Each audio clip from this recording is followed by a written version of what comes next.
Hello Scorpions, welcome to Guruma Hindi tarot. और ये reading है इस बारे में कि आपके एक्स क्या आपको भूल चुके हैं, क्या मूव ऑन कर चुके हैं फाइनली। तो ये रीडिंग आपके लिए है।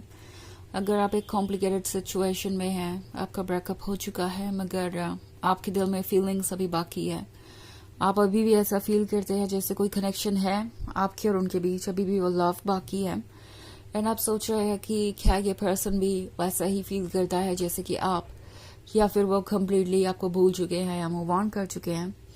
तो अगर ये सब आपके सवाल हैं तो ये रीडिंग डेफिनेटली आपको कुछ मैसेजेस दे सकती है। सो चलिए आगे बढ़ते हैं और देखते हैं क्या मैसेजेस हैं आपके लिए।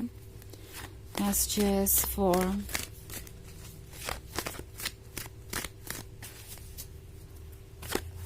स्कॉर्पियंस।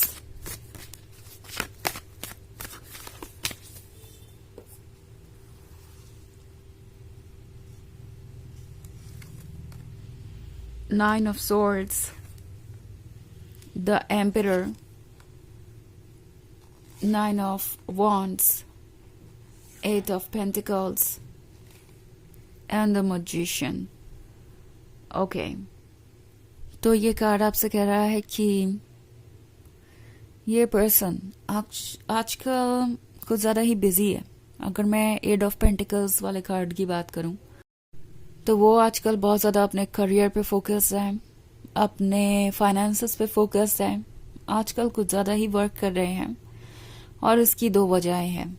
एक तो ये कि उन्हें लगता है ऐसा करके वो आपको भूल जाएंगे, खुद को डिस्ट्रैक्ट रखेंगे।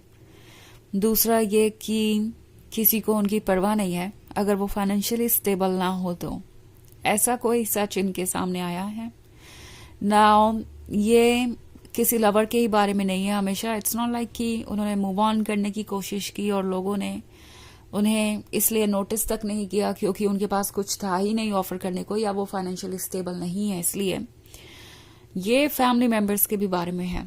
ये पर्सन ये रियलाइज कर रहा है कि कहीं ना कहीं उनके फैमिली मेंबर्स भी उनसे सिर्फ इसलिए जुड़े हुए हैं या इसलिए प्यार करते हैं क्योंकि उनकी कुछ एक्सपेक्टेशंस है। सो एक तरीके से वो फोर्स भी महसूस कर रहे हैं। मे बी हो सकता है कि इनके फैमिली मेंबर्स ने इनसे ये कहा हो कि ओके आपको रिलेशनशिप चाहिए, आपको किसी के साथ कमिटमेंट करना है, शादी करना है, तो आपके पास इसके लिए फाइनेंसेस है, आप क्या इंडिपेंडेंट है, क्या आप अपने फैसले ले सकते हैं। अगर नहीं तो उनकी कोई मदद नहीं मिलने वाली आपके पर्सन को। सो अब आपके पर्सन को कहीं ना कहीं समझ में आ गया है कि दूसरे उन्हें सपोर्ट नहीं करेंगे चाहे वो कितने भी क्लोज हो। और ये पर्सन इस वजह से बहुत ज़्यादा परेशान है, एक तरीके से डिवास्टेटेड है।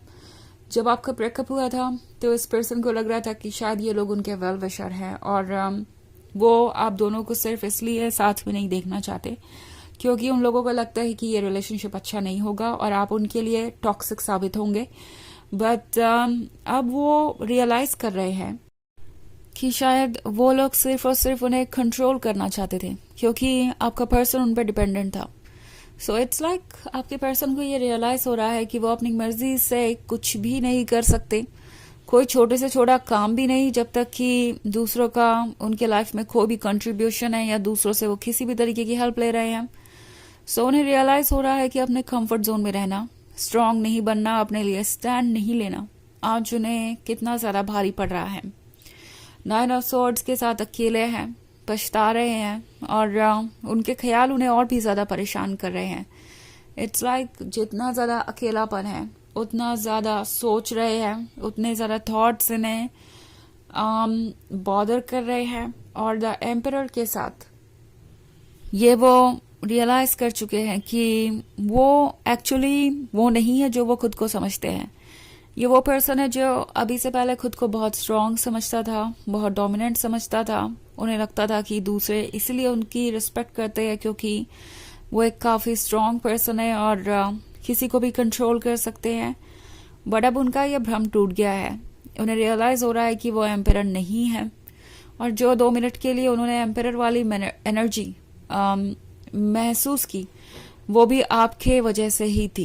ओके, ऑल्सो 9 ऑफ वॉन्ड्स है, तो आपका पर्सन सोच रहा है कि वो आखिर कहाँ पहुंच गए, क्या सोचा था, क्या चाहते थे, क्या प्लान्स थे, और अब वो यहाँ हैं, अकेले बैठे हुए हैं, खुद को ब्लेम कर रहे हैं, सेल्फ एस्टीम कम हो गया है क्योंकि खुद को इन्फीरियर समझ रहे हैं, बिकॉज वो उतने फाइनेंशियली स्टेबल नहीं है जितना कि होना चाहिए।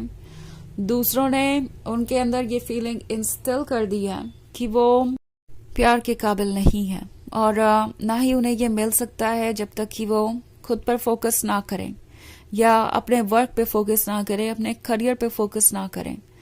द मैजिशियन का कार्ड है, तो ये पर्सन डेफिनेटली ऐसा फील कर रहा है कि शायद अभी भी वो कोई मैजिक कर सकते हैं। उन्हें लगता है कि आप ज़रूर उन्हें मिस करते होंगे, आपके दिल में अभी भी कोई फीलिंग्स बची होंगी।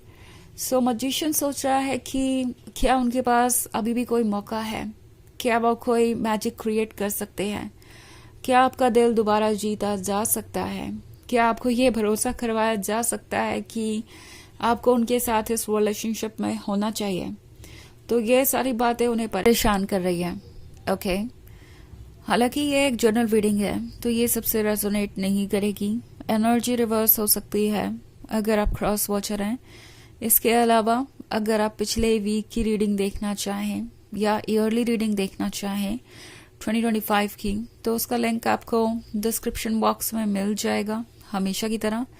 सो चलिए आगे बढ़ते हैं और देखते हैं और क्या मैसेजेस है आपके लिए स्कॉर्पियंस।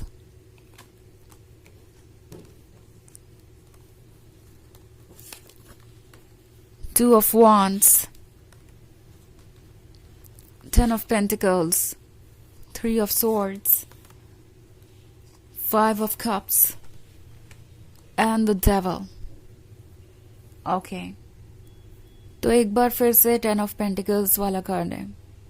अगर आप इन्हें देखें तो आपको लगेगा कि इनके लाइफ में तो सब कुछ ठीक ही चल रहा है, फ्रेंड्स है, फैमिली मेंबर्स है, उन्होंने अपने डिसीजंस ले ही लिए हैं, अपने कंफर्ट जोन को जब चुन ही लिया है तो प्रॉब्लम्स क्या होंगी, आखिर वो खुशी होंगे। बट आई थिंक आपका पर्सन बर्डन्ड है दूसरों की एक्सपेक्टेशन से। अगर इस कार्ड को आप केयरफुली देखें तो यहाँ एक पर्सन है जो इस गेम के नीचे दबा हुआ है, इस चेस बोर्ड के नीचे दबा हुआ है, जहाँ हर कोई अपनी अपनी चाल चल रहा है।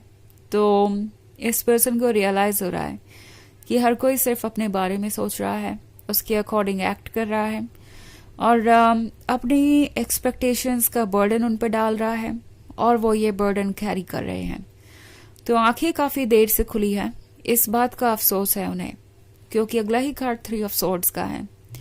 तो ऐसा लग रहा है उन्हें जैसे कि उन्होंने जो किया उसके बाद तो ये जो सेपरेशन है वो परमानेंट ही होने वाला है, वो कोई रास्ता निकाल नहीं पाएंगे।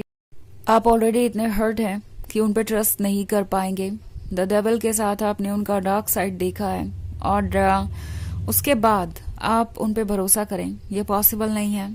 टू ऑफ वॉन्ड्स के साथ ये पर्सन ऐसा फील कर रहा है जैसे कि उनका कर्मा ही उन तक आ रहा है और इससे वो बच नहीं सकते।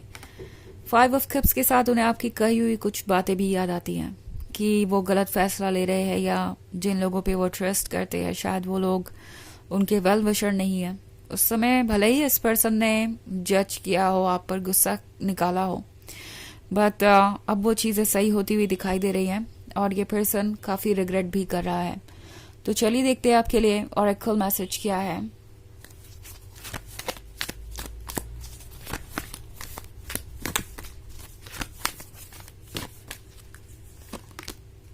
Odin, psychic insight.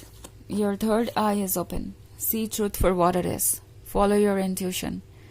ये कार्ड आपसे कह रहा है कि आप ट्रुथ को जानते हैं, आपकी तीसरी आंख खुली है, यानी मन की आंख खुली है। सो ट्रुथ को देखिए, अपने इंट्यूशन को यूज कीजिए और आप बिल्कुल सही डिसीजन ले पाएंगे। तो ये है रीडिंग इस बारे में कि आपके एक्स क्या मूव ऑन कर चुके हैं। आई होप आपको अच्छी लगी होगी। Thanks for watching. Till next video. Bye.